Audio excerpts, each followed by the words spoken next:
Let's bring up Deborah Flora. Speak here today, and I want to tell you what motivates me, because we are running a race and we have 37 days.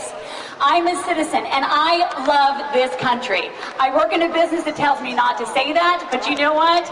I'm going to say it. I'm going to say it loudly. I'm going to keep on saying it. I love America, and I'm proud to be here with all of you today. Let me tell you, I grew up on Air Force bases. My father is here as a retired lieutenant colonel in the Air Force who served in Vietnam. Thank you, my hero and my father. I appreciate it.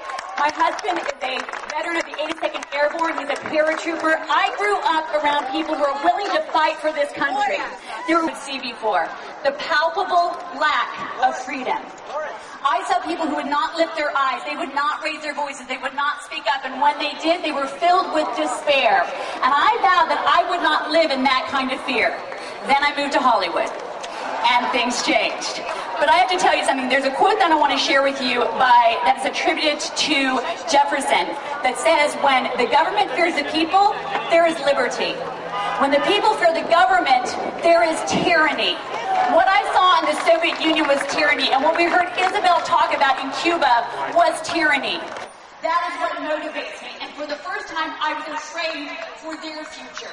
That the America that my husband and I repeatedly tell them about would not be the America that they inherited. That is what I was afraid of, and that is what motivated me. But guess what? Ladies and gentlemen, I am no longer afraid. No taxes, no more government takeover, no more telling my children what they need to believe, and no more stealing their future. I have to tell you something. The only thing that I'm afraid of now is answering to my children and future generations. If we do not stand up in this brief moment in history that we have, we are at a crossroads. There is a window and it is closing. You picture it at the end of that finish line. Fix your eyes upon it. Is it your business that you poured your lifeblood into? Is it the freedom of speech? Is it the freedom to worship? For me, it's my children. I see them there and I press on. I want to leave you with someone, and we're going to press on together. I want to leave you with this. Ronald Reagan said it better than I possibly could. I believe that if we work together, that one day we will say, we fought the good fight. We finished the race. We kept the faith. And to our children and to our children's children, we can say this. We did all that could be done in this brief time that was given us here on earth. Ladies and gentlemen, you were born for such a time as this. Thank you for strolling along for the future generations. God bless you and God bless America. Where they're running. Can I get Chuck Wilkinson up here? Come on up, Chuck. Sean Hoffman and Mark Reed. Now, of course, they were going to speak.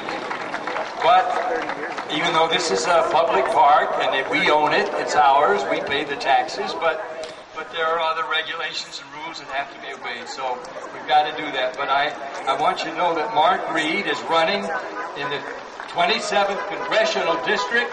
Raise your hand. Where's Mark? I thought Mark Hoffman. I thought he was here. Mark Reed, I mean. Oh, he's out running already. And then we have Chuck Wilk. Oh, it's Sean Hoffman. Sean Hoffman is right here, and he's running for the 27th Congressional. No, State Board of Equalization. That's correct. State Board of Equalization.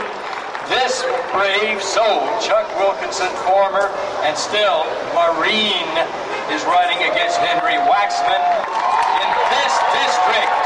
Born in the process have freed hundreds of millions of people from government tyranny. Now we have a president who feels he's got to go around the world apologizing and apologizing, bending over to bowing to royalty and kissing rings. Well, I've got something he can kiss. And that goes for anybody in this community who writes a piece to the local paper praising Obama for his wonderful support of Israel. Even if it's a 17-term congressman. Thank you, sir. All right. Maureen.